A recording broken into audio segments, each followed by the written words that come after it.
Hello friends, welcome to Exam Planet. तो सुबह जो मैंने वीडियो डाली थी 18 जून की, आई थिंक उसमें कुछ ऑडियो ग्लिच आ गया था। तो मैंने उस समय ध्यान नहीं दिया, मैंने डायरेक्टली अपलोड कर दिया बिना एक बार क्रॉस चेक किए। तो really sorry for that, but मैं अभी फिर से दोबारा अपलोड कर रहा हूँ ये वीडियो।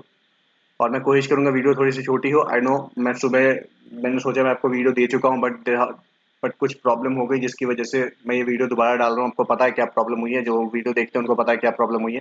ठीक है, तो विदाउट वेस्टिंग एनी टाइम जल्दी जल्दी से वीडियो खत्म करते हैं। चलिए स्टार्ट करते हैं। एडीबी, एशियन डेवलपमेंट बैंक जो है, उसने 484 मिलियन डॉलर का, एडीबी जो है, क्या है ये? एडीबी एक बेसिकली एशियन डेवलपमेंट बैंक। पहले तो आपको ये पता होना चाहिए कि एशियन डेवलपमेंट बैंक का हेडक्वार्टर कहाँ है। इसका हेडक्वार्टर है मनीला, फिलीपींस में, और इसके हेड है मसत्सुगु असाकावा। इन्होंने 484 मिलियन डॉलर का लोन दिया है इंडिया को। किस लिए?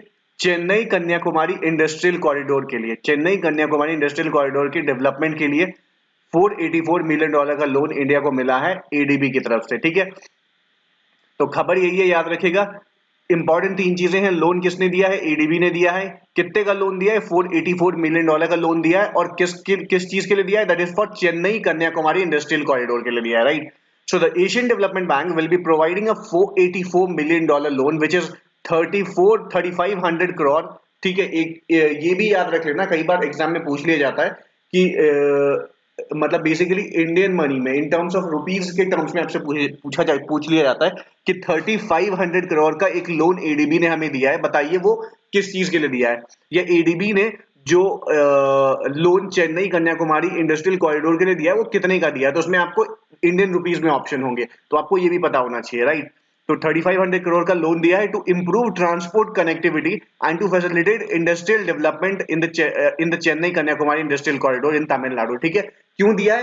कि बेसिकली जो ट्रांसपोर्ट कनेक्टिविटी फैसिलिटी है उसको बेहतर बनाया जा सके, ताकि जो चेन्नई कन्याकुमारी इंडस्ट्रियल कॉरिडोर है वहां पे इन्वेस्टमेंट आए, बिजनेस आए। आपको पता है, अगर आप भी कोई स्टोर या कोई फैक्ट्री या कोई भी ऐसी चीज, कोई बिजनेस डालना चाहते हो, तो आप ऐसी जगह पे डालना चाहते हो जहां पे एक्सेसिबल हो वो जगह, आसानी से लोग वहां पहुंच पाए ताकि आपका सामान बिके। और आसानी से, अगर आप कोई गोडाउन बना रहे हो या कोई फैक्ट्री भी बना रहे हो, तब भी आप चाहते हो कि आपका जो रॉ मटेरियल हो वो आसानी से वहां तक पहुंच जाए, ताकि ताकि आपका काम आसानी से हो पाए। इसलिए हर बंदा चाहता है, हर बिजनेसमैन चाहता है कि उसको वहीं पे चीजें लगाने या बिजनेस करने का मौका मिले जहां पे कनेक्टिविटी बहुत अच्छी हो, राइट? तो इसलिए कनेक्टिविटी इंप्रूव करने के लिए ये पूरा फंड 484 मिलियन डॉलर का, जिसको हम 3500 करोड़ रुपीस बोलते हैं इंडियन टर्म्स में, ये मिल रहा है एडीबी से। किसको मिल रहा है? For Chennai Kanyakumari industrial corridor के लिए। The Asian Development Bank is the lead partner of the government of India in developing the East Coast Economic Corridor, of which CKIC is a part. तो याद रखिए, जो इंडिया का जो east coast economic corridor development का जो target है, उसमें इंडिया का जो बेसिकली जो फाइनेंस के लिए जो इंडिया का पार्टनर है, वो सबसे बड़ा पार्टनर एडीबी है, जो मनी मॉनेटरी टर्म्स में हेल्प करेगा।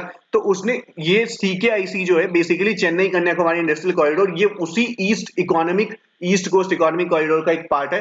तो इन्हीं इसके लिए, इसी के डेवलपमेंट के लिए 484 मिलियन डॉलर का लोन एडीबी ने दिया है। ठीक है, the amount by the Asian Development Bank will be used for a project to upgrade about 590 kilometre of state highways in the Chennai Kanyakumari Industrial Corridor। आपको पता होना चाहिए कि ये जो पैसे मिले हैं, ये 590 किलोमीटर का जो स्टेट हाईवे है उसको डेवलप करने के लिए मिले हैं, उसको और बेहतर बनाने के लिए मिले हैं। और ये जो 590 किलोमीटर रेंज है, ये 23 डिस्ट्रिक्ट्स को कवर करेगा आउट ऑफ 32 डिस्ट्रिक्ट्स, जो इस रूट में चेन्नई कन्याकुमारी और तमिलनाडु, जो ये रूट बन रहा है, इसमें आएंगे। इसमें 32 में से लगभग 23 डिस्ट्रिक्ट्स को ये कवर करेगा।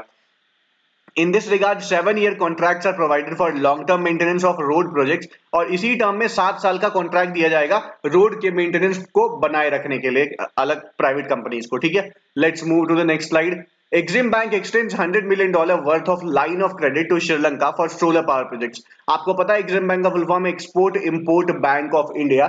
ये export import bank of India करती है, export import bank of India India की तरफ से, ठीक है, एक तो एक्सपोर्ट इंपोर्ट को मैनेज करती है, देखती है, और एक्सपोर्ट इंपोर्ट में फाइनेंस और जो प्रॉब्लम होती है उसको सॉल्व करती है। साथ ही साथ इंडिया की तरफ से जो भी सॉफ्ट लोन इंडिया छोटी छोटी कंट्रीज को देता है, वो एक्सिम बैंक के थ्रू दिया जाता है, राइट? तो ये एक सॉफ्ट लोन है, $100 मिलियन का जो लोन है, ये एक सॉफ्ट लोन है। आप सोच रहे होंगे सॉफ्ट लोन क्या होता है? सॉफ्ट लोन बेसिकली वो लोन होता है जिसमें कोई भी हार्ड कंडीशन अप्लाई नहीं होती है। इसका मतलब क्या है? इसका मतलब ये है कि आप ये जो $100 मिलियन का लोन हमने दिया है श्रीलंका को, हमने बोल के तो दिया है भाई ये सोलर पावर प्रोजेक्ट के लिए है, but it is not mandatory. ये हम मैंडेट नहीं कर सकते श्रीलंका के ऊपर कि वो उसको इसी काम में खर्च करे। दे कैन यूज इट और they can not use it. They can use, आपने उसको $100 मिलियन दिया है, वो 10 मिलियन यूज करके 90 मिलियन वापस कर सकता है आपको। There is no restriction, right? वो खर्च करे वो ना करे, इसी को हम सॉफ्ट लोन बोलते हैं। तो export import bank of India has extended $100 million worth line of credit to Sri Lanka government for financing projects in solar energy sector. Solar energy sector के लिए ये $100 मिलियन का लोन दिया गया है। With the signing of this agreement, Exim Bank so far has extended 9 LO. इसके साथ ही जो अब जो है इस एग्रीमेंट के बाद अभी तक टोटल एक्सिम बैंक ने 9 एलओसीज लाइन ऑफ क्रेडिट श्रीलंका को दिए हैं, और जिसका टोटल वर्थ हो जाता है $1.68 बिलियन US। ठीक है।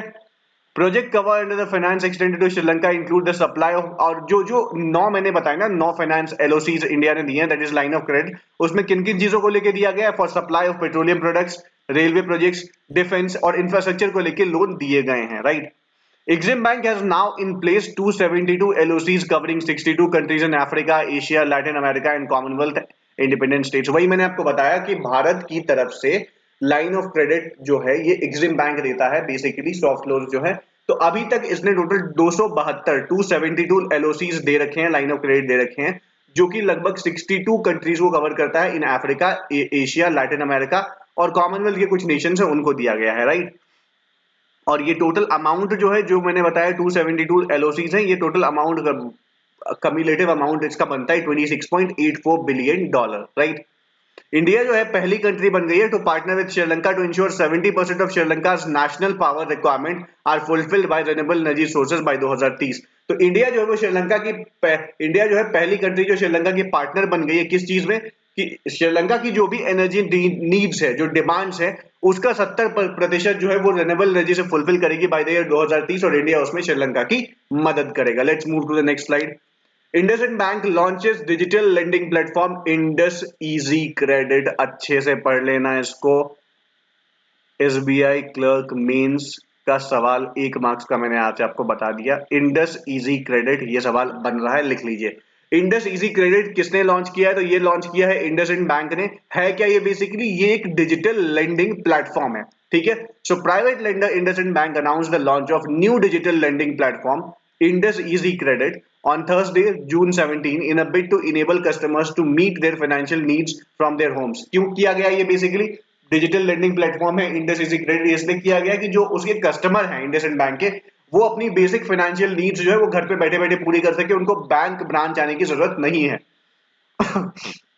Sorry. According to a statement shared by IndusInd Bank, the digital platform will allow both existing and non-IndusInd Bank customers to avail personal loan or credit card on a single platform through a comprehensive digital framework and in a paperless manner।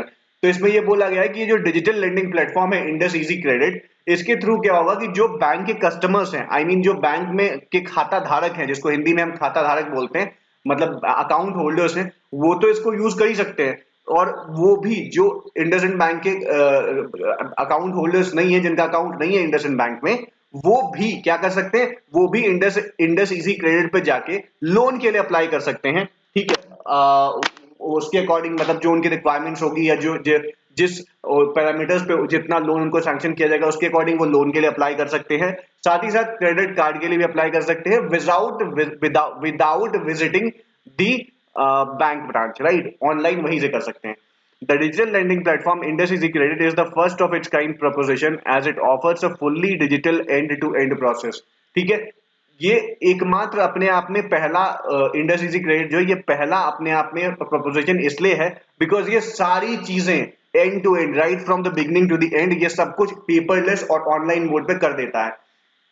हालांकि जैसे बाकी कुछ चीजों, बाकी जो apps होती हैं, बाकी जो बैंक होती है, वो बोलती हैं हम सारी चीजें पेपरलेस ऑनलाइन घर से कर देंगे, बट उसमें क्या होता है कि या तो बैंक का एक बंदा आपके पास विजिट करने आता है, या तो लास्ट प्रोसेस में जब आपको लोन अग्री साइन हो रहा होता है, तो लास्ट में जब आपके पास लोन आने वाला होता है, तो एक फाइनल अप्रूवल के लिए आपको बैंक जाना पड़ता है। बट इसमें ऐसा कुछ नहीं होगा, हर चीज आपके घर बैठे ही हो जाएगी, right? The power of the countries public digital infrastructure, ठीक है। According to a statement the stack leverage more than 35 interface, ये कुछ इंपॉर्टेंट नहीं है बेसिकली, तो जो इंपॉर्टेंट थी वो मैंने आपको बता दी है। Let's move to the next slide. Confederation of Indian industry projects financial year 22 GDP growth to 9.5%। तो सीआई की बेसिक इंफॉर्मेशन आपको बता दूं, जो मैंने 2-3 दिन 4 दिन या 10 दिन पहले वीडियो में बताई थी। कॉन्फेडरेशन ऑफ इंडियन इंडस्ट्री के नए चेयरमैन बनाए गए हैं टीवी नरेंद्रन बनाए गए हैं। टीवी नरेंद्रन कौन है? टीवी नरेंद्रन टाटा स्टील के एमडी सीईओ हैं। ये नए चेयरमैन बनाए गए हैं कॉन्फेडरेशन ऑफ इंडियन इंडस्ट्री के। अब कॉन्फेडरेशन ऑफ इंडियन इंडस्ट्री जो है बेसिकली, उसके नए चेयरमैन कौन बनाए गए हैं? कॉन्फेडरेशन ऑफ इंडियन इंडस्ट्री के नए चेयरमैन बनाए गए हैं भाई साहब टीवी नरेंद्रन। ये टाटा स्टील के एमडी और सीईओ हैं। अब आगे क्या है? इसके वाइस चेयरमैन भी बनाए गए। वाइस चेयरमैन है कोई बजाज है, आई थिंक, एक बार चेक कर लीजिएगा आप। वो हीरो मोटोकॉर्प के एमडी सीईओ हैं। Please check it out once, some Bajaj is there, right. अब खबर क्या है? खबर ये है कि कॉन्फेडरेशन ऑफ इंडियन इंडस्ट्री जो है उसने बोला है कि उन्होंने जो इंडिया की जो जीडीपी थी वो 9.5% प्रेडिक्ट की है फॉर द ईयर 2021-22। ठीक है, इससे पहले इन्होंने इससे ज्यादा की हुई थी, अब इनको इसने कम कर दिया है। This will take the GDP to a level that is slightly higher than the financial year 20। वही बोला गया, पिछले साल से थोड़ी सी बेहतर ही रहेगी कंडीशन, ऑब्वियस सी बात है। The strong growth in the second half will be supported by robust external demand and large scale coverage. अब इन्होंने साफ साफ बोला है कि अगर हम चाहते हैं कि हमारा जो ग्रोथ रेट है वो अच्छा बना रहे या अच्छा हो, तो वो सिर्फ 2-3 चीजों पे डिपेंड करता है। पहली चीज कि जो अनलॉक होगा वो कैसा हो रहा है। ठीक है, जो कंपनियां हमारे यहाँ, जो एमएसएमईज हैं, क्या उनके पास प्रॉपर फंड अवेलेबल है बिजनेस करने के लिए या नहीं है। अगर नहीं होगा तो कैसे रिकवर कर पाएंगे हम। दूसरी चीज, जो वैक्सीनेशन ड्राइव चल रहा है इंडिया में, क्या वो अपनी स्पीड और बढ़ा सकता है? जितनी तेजी से वैक्सीनेशन खत्म होगी इंडिया में, उतना ही अच्छा इंडियन इकोनॉमी रिकवर कर पाएगी, उतनी अच्छी तरीके से इंडियन इकोनॉमी रिकवर कर पाएगी। तो ये कुछ चीजें हैं जिसपे सरकार को ध्यान देना पड़ेगा if government wants our economy to bounce back and do some good stuff, do some good thing for our society as well.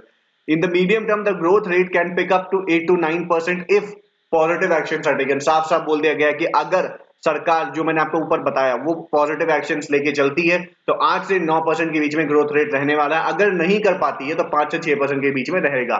ठीक है, ये बताया गया। CI estimates that Indian economy requires 3 lakh crore fiscal stimulus including the cash transfer to household through Jan Dhan accounts. तो उसने बोला कि Indian economy को अभी फिलहाल ट्रैक पे आने के लिए, अपने आप को बेहतर स्थिति में लाने के लिए 3 लाख करोड़ रुपए के पैकेज की जरूरत है, तब जाके इकोनॉमी सुधर पाएगी, थोड़ी सी बेहतर हो पाएगी। Let's move to the next slide. Important याद रखिएगा, कॉन्फेडरेशन ऑफ इंडियन इंडस्ट्री ने इंडिया की जीडीपी 2021-22 के लिए प्रोजेक्ट की है 9.5%। Let's move to next slide. Indians Indians fund in Swiss bank climbed to rupees 20,700 crore highest in 13 years। बस इतनी ही खबर है, याद रखिएगा। इंडियंस जो हैं जिन्होंने स्विस बैंक में अपनी मनी पार्क कर रखी है, इंडियंस की जो मनी पार्क्ड है स्विस बैंक में, वो बढ़ के 20,700 करोड़ रुपए हो गई है। ये स्विस बैंक ने बताया है और ये पिछले 13 साल में हाईएस्ट है। ठीक है, तो कितनी हो गई है? ये हो गई है 2.55 बिलियन स्विस फ्रैंक, जिसको इंडिया में, इंडियन करेंसी में 20,700 करोड़ रुपए बोला जाता है। ठीक है, तो funds parked in by Indian individuals and firms in Swiss Bank, including through India-based branches and other financial institutions, jumped to 2.55 billion Swiss franc, which is 20,700 crore in 2020 on a sharp surge in holdings via securities and similar। हाँ, हालांकि देखो ये पैसे तो बढ़े हैं, पर आपको पता है कस्टमर डिपॉजिट वाला जो सेक्शन होता है, जो कस्टमर जाके अपने पैसे डिपॉजिट करते हैं, वो वाला सेक्शन जो है वो गिर गया है। मतलब गिर गया बेसिकली, अलग अलग तरीके से उन्होंने पैसे डाले हैं, शेयर्स में खरीद लिए या कुछ और कर लिया, इन्वेस्टमेंट कर दी, पर जो डिपॉजिट वाला पार्ट है वो गिर गया है। ठीक है, वो कम हुआ है, विच इज गुड तो कुछ भी नहीं है, क्योंकि इतनी मनी अगर आप पार्क रखोगे वहां पे तो इंडियन इकोनॉमी को क्या ही फायदा मिलेगा। The increase in aggregate fund of Indian clients with Swiss Bank from 899 million Swiss franc 6,625 crore at the end of 2019 में, देखो ये कितना था, 6,625 करोड़, जो कि 899 मिलियन था स्विस फ्रैंक में। अब बढ़ के कितना हो गया भाई साहब? 2.25 बिलियन। यहाँ मिलियन है 899, ये 2.25 बिलियन है, जो कि पहले 6,625 करोड़ थी लास्ट ईयर, ये बढ़ के 20,700 करोड़ रुपए हो गई है, राइट। और ये पिछले 13 साल में हाईएस्ट है। और इससे पहले जो थी 6.5 बिलियन हुई थी, कब? 2006 में। ये 2.55 बिलियन है, 2006 में 6.5 बिलियन पैसे पार्क हुए थे स्विस में। बाकी उसके बाद फिर 2011, 13 और 17 में थोड़ी थोड़ी बढ़ोतरी हुई थी, बट इतनी ज्यादा नहीं हुई थी जो अभी हुई है 2020 में, जो 13 साल का हाईएस्ट है। 20,700 करोड़ रुपए पार्क हो गए हैं स्विस बैंक में, राइट। तो ये थी आज की वीडियो। आई होप आपको वीडियो पसंद आई होगी। पसंद आई हो तो चैनल को लाइक कीजिए, चैनल को सब्सक्राइब कीजिए, वीडियो को लाइक कीजिए, ताकि मैं आपके लिए ऐसी वीडियोस लाता रहूं। और सॉरी फॉर दैट, सुबह की वीडियो में ऑडियो की प्रॉब्लम थी, अभी नहीं होगी। ठीक है, तो चलिए मैं फटाफट वीडियो आपके लिए अपलोड कर रहा हूं, एंड प्लीज वॉच इट। ठीक है, चलो bye bye, thank you so much.